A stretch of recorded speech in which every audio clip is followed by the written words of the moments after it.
મારું નામ અર્જુનભાઈ કે સોલંકી, પૂર્વદર ગ્રામ પંચાયતનો મેં તારીખ 18/6/2026 રોજ ચાર્જ સંભાળેલ છે.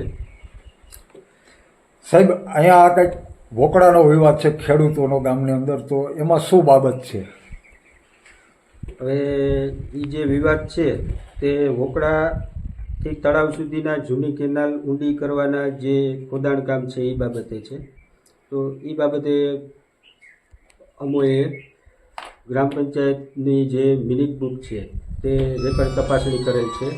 તેમાંથી કોઈ ગ્રામ પંચાયત કક્ષાએથી કોઈ ઠરાવ કે કોઈ અન્ય કાગળ આપવામાં આવેલ નથી, તથા મારી પોતાની કક્ષાએથી પણ એવો કોઈ મંજૂરી બાબતેનું કે અન્ય કોઈ પણ કાગળ આપવામાં આવેલ નથી. ગ્રામ પંચાયત પૂર્વદર સરપંચ પાસે પોતાનું સ્વતંત્ર લેટર પેડ હોય, તેઓના લેટર પેડમાં તેઓએ લખી અને કોઈ પણ જાતનું કાગળ આપેલ હોય તો તે બાબત અમારી જાણ બહાર છે, જે બાબતની અમને કોઈ ખ્યાલ નથી. આ અંકુશનું જે કામ આવ્યું એને માપણી સીટ મુજબ વેકરો કોર્યો નથી. ગૌસર આવ્યું, ખેડૂતનું કામ પૂરું થયું, ગૌસર આવ્યું એટલે ગૌસર બાજુ પારો કર્યો નથી અને કોઈની મંજૂરી લીધા વગરનું એવડું ગૌસર ગોડીને તળાવમાં પાણી નાખવા સારું આખો હોકડો વારી નાખ્યો. એને નીચે જેટલા અમે ખેડૂ આવીએ એ બધા અમે બુડમાં જઈએ અને જ્યાં હોકડાની જમીન છે, આજ હું મુખ્યમંત્રી સ્વાગતમાં 4 મહિના ત્યાં અરજીઓ નાખા કે માપણી સીટ મુજબ ગોરો, તો માપણી સીટ મુજબ 4 અંકુશ કે કોઈને ગોરાવવું નથી. બીજા નંબરમાં અમે આનું બાંધકામ કામ બંધ કરાવવા ઉપ સરપંચના લેટર પેડ ઉપર હયું કરાવે અને અમે 4 અંકુશની ઓફિસે દે આવ્યા. એ ઓસી અમારા પાસે છે બંધ કરવાની કે આ કામ બંધ છે.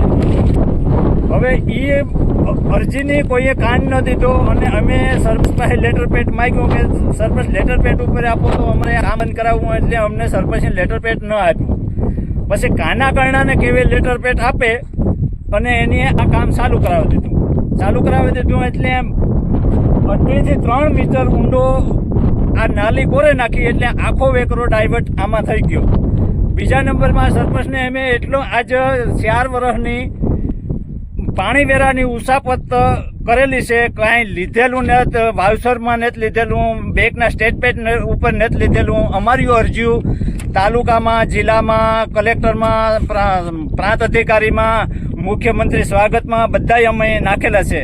હવે આ કાના કરણા જેટલું કહે એટલે આ તરત જ લેટર પેડ આપે અને આખા ખેડૂતનો વિરોધ કરે અને પાણી નાખી દઈએ તળાવમાં. અને તળાવમાંથી અમે 100 થી 150 ખેડૂત અહીંથી શેઠ ફટાણા અને હિમાળા સુધી બધા બુડમાં જાય અને અત્યારે આ બધા ખેડૂત જે કંઈ બુડમાં જાય એ બધા ભેરા થઈને જો અહીં ઊભા હી, પણ આપણે એવી કોઈ ને કે હાલો આપણે એકથી જ આપી દઈએ.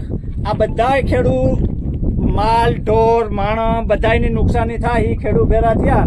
અને અગાઉ પણ આ નાલી થોડીક હતી એનાથી તળાવ ભરાઈ જતું હતું, છતાં એને આખો વેકરો ડાયવર્ટ કરવો અને 4 અંકુશ વાળાને જે કામ કરવાનું હતું એ ન કર્યું. અને આ પાણી તળાવ ભરવાનું જો 4 અંકુશ વાળાને યાદ આવ્યું હોય તો અમારે આ લાલા મામાના ત્યાં ગૌસરમાં પણ બીજું તળાવ છે, ત્યાં એક નેલી કોરીને તળાવ ભરી દે ને એને જો તળાવની પીડા થતી હોય તો આ તળાવ ભરવાનું આ ખેડૂતને બધાને નુકસાન થાય, ત્યાં એને પાણી ધરારવાનું. એ જ્યારે સેલ આવે અને પાણી બધાનું નુકસાન થઈ જાય ને પછી વેકરામાં પાણી ઉતરે જાય, ત્યાં તળાવમાંથી પાણી પાછું વેકરામાં વયું જાય, એટલે ખેડૂતને તો નુકસાનવાળું પાણી જ આવે, બાકી ઉપયોગવાળું પાણી તો તળાવમાં એ જાણે રહેતું નથી.